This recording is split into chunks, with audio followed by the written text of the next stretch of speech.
جی بالکل میم, میں کوشش تو کرتا تھا کہ میں جتنا زیادہ پڑھ سکوں, لیکن میم چونکہ آپ نے کویشچن پوچھا اور یہ بہت لوگوں کی کنفیوژن ہوتی ہے جو ہمارے پاس آتے ہیں کہ آپ کتنا پڑھتے تھے.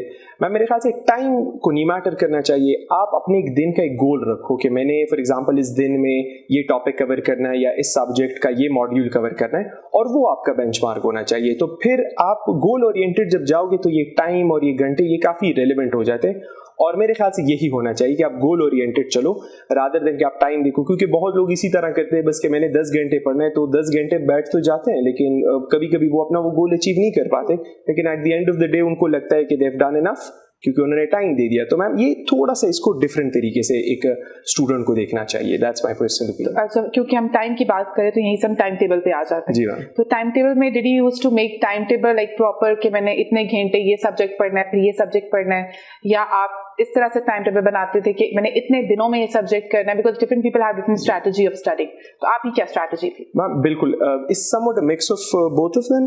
میں ایک دن کا بھی ٹائم ٹیبل بناتا تھا کہ میں فار ایگزامپل اتنے بجے اٹھوں گا, پھر میں نیوز پیپر کو اتنا ٹائم دوں گا, پھر میں اپنے سبجیکٹ کو اتنا آؤں گا, پھر میں انگلش چونکہ ایک ایسی چیز ہے جو آپ نے ڈیلی تقریباً چلتی ہے کرنٹ افیئر, پھر میں اس کو اتنا ٹائم دوں گا, پھر میں آپشنس پڑھوں گا. تو میم یہ تو ایک ہر ایک اسٹوڈنٹ کو یہ تو مسٹ کرنا چاہیے کہ آپ دن کا ایک ٹائم ٹیبل بناؤ. اور ہاں میم یہ بھی کہ سبجیکٹس کیونکہ بہت زیادہ سبجیکٹ اس میں 12 ڈفرینٹ سبجیکٹس, تو آپ نے سبجیکٹ وائز بھی دیکھنا ہوتا ہے کہ آپ بیلنس لے کے چلو, کہ یہ نہ ہو کہ آپ ایک سبجیکٹ کو مہینہ دے دو, دوسرے کو وہ دے دو, پھر وہ ایونچولی آپ کے ایگزام میں وہ چیز ریفلیکٹ ہوتی ہے. تو بیلنس بھی بہت زیادہ امپورٹنٹ ہے, اور اس بیلنس کے لیے آپ کا ٹائم ٹیبل ہونا سبجیکٹ کا بھی اور دن کا بھی بہت زیادہ ضروری ہے. تو احمد, ہم نے بھی بات کی ٹائم ٹیبل کی, تو ٹائم ٹیبل سے ہم ریٹن پریپریشن کی طرف آتے ہیں تھوڑا بہت. سب سے پہلا اور سب سے مشکل سبجیکٹ سی ایس ایس میں دیٹ از انگلش ایسے, اور جو میجورٹی کینڈیڈیٹس ہیں وہ انگلش ایسے کو کوالیفائی نہیں کر پاتے. تو آپ کی انگلش ایسے کی تیاری کی کیا اسٹریٹجی تھی؟ کیا آپ نے بہت سارے ایسیز لکھے تھے؟ کیا آپ ان کو چیک کراتے تھے؟ تو اس بارے میں بتا دیجیے ہمیں تھوڑا. جی میم, ایسے جس طرح آپ نے کہا ایک بہت مشکل سبجیکٹ ہے, تو اسٹوڈنٹس کو چاہیے کہ اس کو سب سے زیادہ ٹائم دے اور سب سے زیادہ پریکٹس کرے. جو غلطی ہم لوگوں کی دیکھتے ہیں, جو لوگ کرتے ہیں, وہ یہی ہے کہ وہ پڑھ تو بڑی چیزیں لیتے ہیں لیکن ایگزام جانے تک انہوں نے کبھی ٹائمڈ ایسے نہیں لکھا ہوتا. یہ ایک بہت بڑی غلطی وہ لوگ کرتے ہیں. اور یا دوسری جو بڑی غلطی وہ کرتے ہیں کہ کچھ 10 ایسے, فار ایگزامپل آپ نے بھی سنا ہوگا میم کہ بس یہ 10 ایسے میں پریپیئر کر کے جا رہا ہوں, تو وہ ایگزام سینٹر جاتے ہوئے خود کو اتنا باؤنڈ کر لیتے تھے, اور وہ تو انفارچونیٹلی اس طرح تو نہیں ہوتا سی ایس ایس میں کہ ایسے ریپیٹ ہو جائے. میری میم بذات خود یہ اسٹریٹجی ہوتی تھی کہ ہر سنڈے کے دن میں ٹائمڈ ایک ایسے لکھتا تھا. تو جب میں پریپریشن سٹارٹ کی تو میرا پہلا ایسے میرے خیال سے ٹائمڈ کئی 6 گھنٹوں میں ختم ہوا, اور پھر وہ کم ہوتے ہوتے ہوتے ایونچولی 3 گھنٹے تک آ گیا. تو اسٹوڈنٹس کو میں یہی کہوں گا کہ آپ جب ایسے لکھو, کوشش کریں کہ آپ ایک ٹاپک پڑھیں, اسی ٹائمر لگائے اور شروع کریں سے. اسٹارٹ میں مشکل ہوگی, ضرور ہوگی, آپ کا ٹائم نہیں مینج ہوگا, لیکن آپ ہوپ لوز نہ کریں. پریکٹس ہی سے ہی آپ ٹائم بھی کم کر سکتے ہیں, اور اپنا جو اسٹریٹجی ہے وہ بھی آپ اس میں بہتر کر سکتے ہیں. تو میری بذات خود میم یہ اسٹریٹجی ہوتی تھی. صحیح, بالکل, لائک زیادہ ایسے لکھنا, ٹائم رکھ کے لکھنا, ٹائم رکھ کے, کیونکہ سب لوگ میم غلطی ایگزام کے دن بھی یہ کرتے ہیں کہ وہ جب دیکھتے ہیں 5 منٹ, تو ایسے کہ ایگزام کا پریشر بھی ہوتا ہے اس ہال کا, وہ جو آپ کو پتا ہوتا ہے کہ یہی پیپر ہے, اٹس ڈو اور ڈائی. پھر وہ ایگزام کویشچن دیکھتے ہیں وہ والا ایسے, اگر کسی کو فار ایگزامپل پہلی نظر میں نہیں آتا تو 10 منٹ آپ کے ادھر ضائع ہو جاتے ہیں. پھر آؤٹ لائن, پھر ان کو ایک دم سی فیلنگ ہوتی ہے کہ او ہو میرے سے تو ٹائم جا رہا ہے. بالکل, جس بندے نے پریکٹس کی ہوتی ہے میم, اس کو یہ ٹائم مینج کرنا پھر بہت آسان ہوتا ہے. تو پریکٹس کا یہ بہت بڑا فائدہ ہے ایسے, practice actually makes a man perfect. بالکل. اچھا, اس کے علاوہ ہم آ جاتے ہیں انگلش پریسین کمپوزیشن پہ. جی میم, انگلش پریسین کمپوزیشن جو ہے یہ بھی بہت زیادہ ٹارگیٹ ہو جاتا ہے, ٹارگیٹ ایز ان کے فیل ہو جاتا ہے لوگوں کا. تو اب پریسی کے لیے جو پریسی ہے 20 نمبر کی, اس کی پریکٹس بھی بہت چاہیے ہوتی ہے. تو آپ نے اس کی بھی پریکٹس کی تھی کافی؟ بہت زیادہ پریکٹس کی تھی میم. جو مجھے اگر میں آپ کو بتاؤں, میرے خیال سے 80s تک کی پریسیز تھی, تو میں 2018-19 آنورڈ پیچھے ہر روز ایک کرتا تھا. لیکن میم یہ کہنے میں تو تھوڑا مشکل لگتا ہے, لیکن میں نے بریک ڈاؤن کیا تھا. ہفتے میں 3 پریسیز فار ایگزامپل میکس اگر کر لیتا تھا, ہفتے میں 2 پریسیز کر لیتا تھا, تو وہ آسان جاتی ہے. لیکن آپ نے اس کو عادت بنانا ہے. ہم یہ کرتے کہ کبھی کبھی ایک پریسی لکھتے ہیں اور وہ اچھی ہو جاتی ہے, تو وی گیٹ اوور کانفیڈنٹ کہ چلے یہ تو بس ہمیں آتا ہے, یہ چھوڑ دے. اور پریسی ایک ایسی چیز ہے کہ وہ جتنی پریکٹس کرو آپ کے لیے آسان ہوتی جاتی ہے. تو میری تو میم اس میں بھی یہی اسٹریٹجی ہوتی تھی کہ میں زیادہ سے زیادہ پریسی اٹیمپٹ کروں. تو ایک تو ہوتا ہے نا کہ انگلش پریسنگ کمپوزیشن کے پیپر میں ایک پریسی ہوتی ہے, اس کے علاوہ کمپریہنشن ہے, پھر چھوٹی چھوٹی اور بھی بہت ساری چیزیں کہ ان چھوٹی چھوٹی چیزوں پہ فوکس کرنا ہوتا ہے, آپ نے مارکس گین کرنے ہوتے ہیں. تو آپ نے ان کی بھی کی تھی یا وہ کیونکہ آپ کی گرامر اچھی ہے تو وہ نکل گئی چیز؟ بالکل نہیں میم, گرامر تو یہاں پر فار ایگزامپل اگر میں لاسٹ ایئر کا پیپر دیکھے جو پریسی کے MCQs آئے ہیں وہ تو بہت لوگوں کو مشکل ہوئی. پریسی میں میم غلطی اگین لوگ یہی کرتے ہیں کہ اس کا نام پریسی کمپوزیشن ہے تو صرف پریسی پہ پاس فیل ہے, تو وہ اسکور ہی نہیں کر پاتے, اور یہ نہ ان کا اسکور اچھا آ جاتا ہے, ان کے فیل ہونے کے چانسز بھی بہت زیادہ ہوتے ہیں. میرے خیال سے اس کے ڈفرینٹ کمپوننٹس ہیں, ان کو بھی آپ ٹائم دیں, ان کو پریکٹس کریں, پھر آپ at the end of the day it's a number game. اگر آپ کاؤنٹ کریں کہ آپ کی چلے خدا نخواستہ پریسی اس دن اچھی نہیں بھی ہوئی, یو آر ناٹ یور 100%, لیکن آپ کی باقی چیزیں وہ کمپنسیٹ کر جاتی ہے, تو وہ آپ کو پیپر میں مارکس بھی دے دیتی ہے, جہاں کہیں ٹارگیٹ ہوتا ہے تو آپ وہ پاس بھی کرنے میں بہت آسانی ہوتی ہے. صحیح. اچھا, اب اس کے بعد ایک سبجیکٹ آتا ہے کرنٹ افیئرس. اب آپ کا بیک گراؤنڈ جو ہے وہ تھوڑا مختلف تھا, آپ نے اکنامکس وغیرہ پڑھا ہوا تھا, آپ کا بیک گراؤنڈ انٹرنیشنل ریلیشنز یا کرنٹ پالیٹکس سے ریلیٹڈ نہیں تھا. تو آپ نے کرنٹ افیئرس کی تیاری کس طرح سے کی؟ اتنا واسٹ سبجیکٹ ہے, اتنا واسٹ ڈیٹا ہے, like you have to know about all the countries whatever is going on and you have to keep yourself updated as well. تو آپ نے کس طرح اپنی اس تیاری کو مکمل کیا, کس طرح سے اس کو پیپر پہ آپ نے ریپروڈیوس کیا؟ میم کرنٹ افیئرز میں ایک تو کریٹیکل سب سے جو چیز ہے وہ اخبار ہے, وہ آپ نے ڈیلی پڑھنا ہے تاکہ آپ کو پتا ہو کہ ہو کیا رہا ہے. اب وہ ساتھ ساتھ میم کچھ اس طرح برننگ ایشوز ہوتے ہیں, کچھ ٹاپکس ہوتے ہیں جو آپ ایکسپیکٹ بھی کرتے ہو. فار ایگزامپل اگر یہ والے جو بیچ ابھی ایگزام دے رہا ہوگا ان کے لیے Afghan peace process is a very hot issue, جو کہ چانسز ور کہ وہ آنا تھا اس نے ایگزام میں. تو پھر آپ اس طرح کے جو ٹاپکس ہوتے ہیں ان کو آپ لکھ لو کہ یہ مین ٹاپکس ہیں جو ایکسپیکٹڈ ہے کہ آ سکتے ہیں. اب یہ لکھنے کے بعد میم جو کریٹیکل چیز ہے وہ یہ ہے کہ آپ ایک پیج پہ یا میکس 2 پہ, جس کو ہم اسٹوڈنٹ لینگویج میں 1 پیجرز کہتے ہیں نوٹس کے, وہ انتہائی زیادہ کریٹیکل ہے. کیونکہ آپ بہت 10 آرٹیکل پڑھ لو, 20 آرٹیکل پڑھ لو, at the end of the day اگر آپ ایگزام کے رات اس کو نہ ریوائز کر پاؤ تو اس کا کوئی فائدہ نہیں ہوگا. تو آپ فار ایگزامپل ایک ٹاپک لیتے ہو, اس کا ہر ایسپیکٹ پہ پڑھو اور اس کو ایک 2 بلٹ پوائنٹس میں آپ نے لکھ لینا ہے اپنے لیے کہ آپ لاسٹ ڈے پھر اس کو ریوائز کر کے پیپر میں جاؤ. جس طرح میں نے آپ کو ایک ایگزامپل دی کہ افغان پیس پروسیس پہ آپ کویشچن آ سکتا ہے, آپ افغان پیس پروسیس کا ملٹیپل اینگل دیکھیں اور اس کو ایک پیج پہ ہی سب کچھ لکھ دیں, اور بس ایگزام جانے سے پہلے وہ ریوائز کر کے جائے. اس کو نیوز پیپر سے آپ کنسلٹ کریں, on line different other sources ہیں اس سے کنسلٹ کریں, اور نوٹس بنا کے آپ جائے. اور اسی طرح یہی اسٹریٹجی آپ کی ڈفرینٹ ٹاپکس کے لیے ہونی چاہیے کرنٹ افیئرس کی. بالکل صحیح کہہ رہے ہیں, 1 پیجر نوٹس ہیں, they are the deal breaker for almost every subject of CS. بالکل میم. اس کے بعد ہم بات کرتے ہیں اسلامیات کی. اسلامیات بھی ایک سبجیکٹ ہے جس پہ اسٹوڈینٹس کو ہمیشہ تھوڑی بہت ایمبیگوٹیز رہتی ہیں کہ ہم اس کو انگلش میں آپٹ کریں یا اردو میں آپٹ کریں, کیونکہ ہمارے اسکولز وغیرہ میں اسلامیات جرنلی اردو میں پڑھائی جاتی ہے. پھر اس کے بعد دوسرا مسئلہ یہ آ جاتا ہے کہ آپ جو آیات وغیرہ ہیں وہ کس طرح سے یاد کریں, آیات کے ترجمہ لکھنا ضروری ہے یا نہیں ہے, صرف مفہوم لکھ دیں تو وہ کام چل جائے گا. تو آپ نے کس طرح تیاری کی تھی؟ میم جو پہلا آپ کا کویشچن ہے وہ تو آپ کی اسٹرینتھ پہ لائے کرتا ہے. اگر آپ کو انگلش میں کمفرٹیبل ہے تو آپ کو وہ چیز کر لینی چاہیے. میں نے فار ایگزامپل انگلش میں ہی آپٹ کی تھی.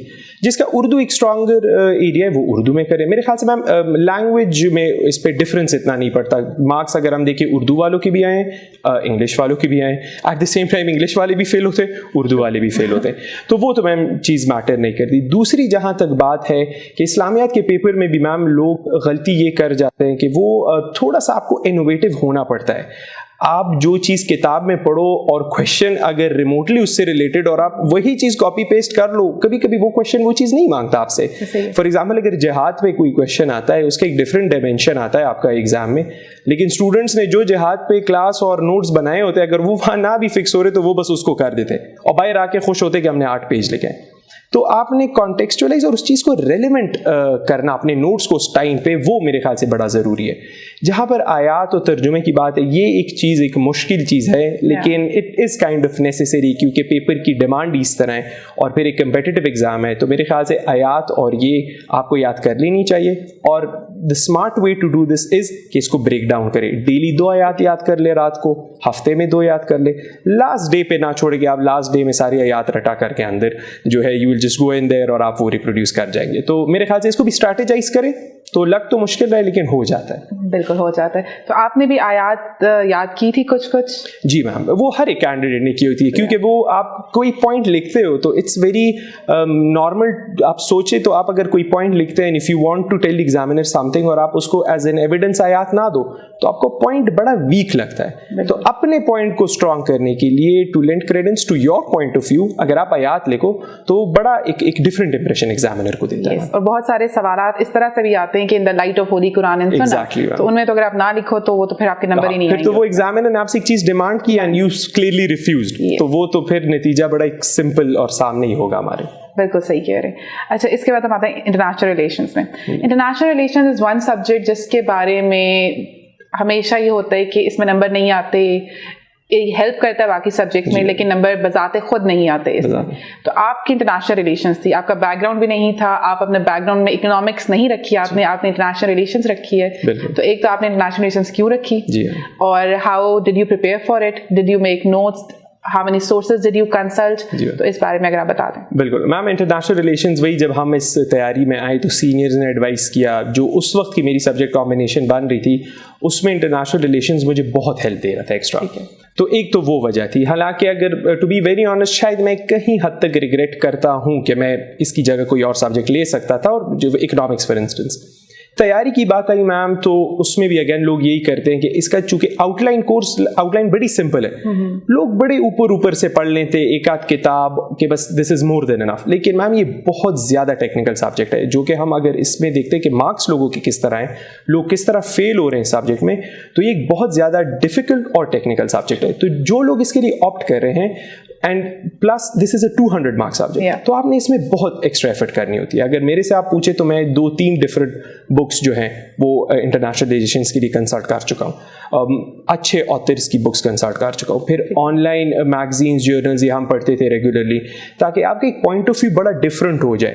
اور یہی غلطی میرے خیال سے جو میں اپنے دوستوں کو دیکھتا ہوں جن کا اسکور قدر کم آیا, وہ یہی تھا کہ انہوں نے بہت ون ڈائمینشنل تیاری کی, بس کوئی آن لائن نوٹس پڑھے تو وہی انہوں نے کنسلٹ کی, اور اپنی تیاری کا اور ایمبٹ بہت ریسٹرکٹڈ رکھا. تو میرے خیال سے انٹرنیشنل ریلیشن جہاں لگتا بڑا آسان ہے, بہت مشکل سبجیکٹ ہے. پرسنلی یہ میرا اوپینین ہے, اور اس کے لیے آپ نے ایکسٹرا محنت کرنی ہوگی. ٹھیک ہے, تو اس ڈسکشن سے جو سی ایس ایس ایسپیرنٹس ہیں ان کا ٹیک اوے یہ ہے کہ انٹرنیشنل ریلیشنز کے لیے ایک تو اچھے سورسز کنسلٹ کیے جائیں, ڈفرینٹ کتابوں سے پڑھا جائے, تاکہ پرسپیکٹو آپ کا تھوڑا براڈ ہو سکے. بالکل, کیونکہ جو پیپر ہے وہ کافی آپ کے مطلب ریزننگ والے آتے ہیں rather than just straight away question. Exactly. اور میم ایک اور چیز اگر میں ایڈ کروں تو انٹرنیشنل ریلیشن چونکہ ایک اسپیشلسٹ سبجیکٹ میں آتا ہے, تو اس سبجیکٹ کی بھی اپنی ایک جارگن ہے. تو آپ جب کبھی انٹرنیشنل ریلیشنز کو کرنٹ افیئرس کے ساتھ مت کنفیوز کرے. ایگزامینر کو سمجھے کہ وہ آپ کو ایک سوال دے رہا ہے, he specifically asking you from the spectrum of international relations, تو آپ اس کی جو جارگن ہے, اس کی جو ایک لنگو ہے, اس کو انکارپوریٹ کر رہے ہیں اپنے آنسر میں, اور اس کو اس اینگل سے یہ چیز ایکسپلین کرے. تو جو لوگ مارکس نہیں لیتے وہ اس پیپر کو بالکل کرنٹ افیئر کی طرح سمجھ لیتے, وہ یہ بڑی غلطی کرتے ہیں. ٹھیک. اس کے علاوہ یو ہیڈ بزنس ایڈمنسٹریشن. جی میم. تو business ad was not directly your subject we can say, but since you had economics تو تھوڑی بہت شاید ریلیشن ہو. I'm very naive when it comes to business ad. تو اگر آپ بتائیے یہ کہ بزنس ایڈ کی تیاری جو ہے وہ آپ نے کس طرح سے کی, بیکاز آئی ہیو ہرڈ کہ بزنس ایڈ میں there are different sections, اور sections جو ہیں وہ مختلف کتابوں سے ہیں. تو آپ نے کس طرح سے تیاری کی تھی بزنس ایڈ؟ میم ایک تو یہ کہ میں چونکہ اپنی یونیورسٹی میں ایک فری الیکٹیوز لیے ہوئے تھے, تو میں نے فار ایگزامپل مینجمنٹ, اس میں سب ماڈیولز ہیں بزنس آرٹ میں, تو مینجمنٹ کا ایک آدھ کورس میں نے پڑھا ہوا تھا, مارکیٹنگ کا پڑھا ہوا تھا, تو تھوڑی میری نالج تھا ان چیزوں کا بزنس آرٹ کا. جو اگین لوگ کہتے ہیں کہ ڈفرینٹ کتابیں ہیں, فار ایگزامپل مینجمنٹ کا اس میں ایک ماڈیول ہے, سپلائی چین کا ہے, اکاؤنٹنگ کا ہے. تو اس میں اگر اسٹوڈنٹس تھوڑا سا اسمارٹ ہو اور اس کتاب کی آن لائن وہ سرچ کرے, سلائڈز ہر ایک کتاب کی موجود ہے, تو وہ ان کے لیے بہت آسان ہو جائے گا. اگر وہ کتاب نہیں پڑھنا چاہتے تو سلائڈ بھی کافی ڈیٹیل اور سیلف ایکسپلینیٹری ہے, تو ان کو سارے ماڈیولز میں بہت آسانی ہو جائے گی. مجھے فار ایگزامپل میں نے پوری کتاب نہیں پڑھی, کیونکہ میم اٹ واز ناٹ پاسبل کہ میں 4 ڈفرینٹ کتابیں ایک سبجیکٹ کے لیے پڑھوں, وہ پریکٹیکل نہیں تھا. تو میں نے ہر ایک اس بک کی سلائڈس کھولی اور ادھر سے میں نے اس کی پریپریشن کی تھی.